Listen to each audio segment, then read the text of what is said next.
ஓவியா, புதுச்சேரியில பாத்தீங்கன்னா அதாவது லட்சிய ஜனநாயக கட்சியை சேர்க்கக்கூடாது, மீறினால் தவாகவுடன் கூட்டணி வைப்பேன் என்று மேலிட பொறுப்பாளரிடம் முதலமைச்சர் ரங்கசாமி காட்டமாக தெரிவித்துள்ளார். புதுச்சேரியில் முதலமைச்சர் ரங்கசாமி தலைமையில் தேசிய ஜனநாயக கூட்டணி ஆட்சி நடந்து வருகிறது.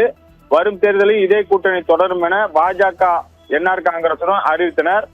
அதாவது பாத்தீங்கன்னா காரைக்காலில் மத்திய உள்துறை அமைச்சர் வரும்போது முதலமைச்சர் ரங்கசாமி சந்தித்து பேசினார். அப்பொழுது பேசியதாக கூட்டணி உறுதியானது என்று தெரிய வந்தது.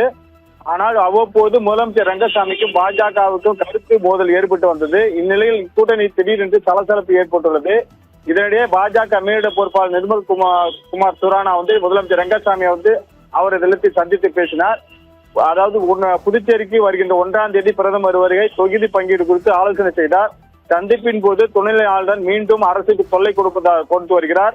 லட்சிய ஜனநாயக கட்சி அதாவது லாட்டரி அதிபர் ஜோஸ் சார்லஸ் மார்டின் அவர் கூட்டணியில் சேர்க்கக்கூடாது, மீறினால் தவாகவுடன் கூட்டணி சேரும் என்றும், புதுச்சேரியில 30 தொகுதியும் தமிழகத்தில் 20 தொகுதியும் தவாகவுடன் தேர்தலை சந்திக்க உள்ளதாகவும் தெரிவித்திருக்காரு.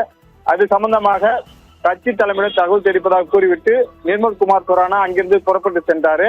அது பிறகு பாஜக தலைமை அலுவலகத்தில் ஆலோசனை செய்துவிட்டு இவர் டெல்லிக்கு சென்றுள்ளார். இதனால் தேசிய ஜனநாயக கூட்டணியில் சலசலப்பு உருவாகி இருக்கிறது.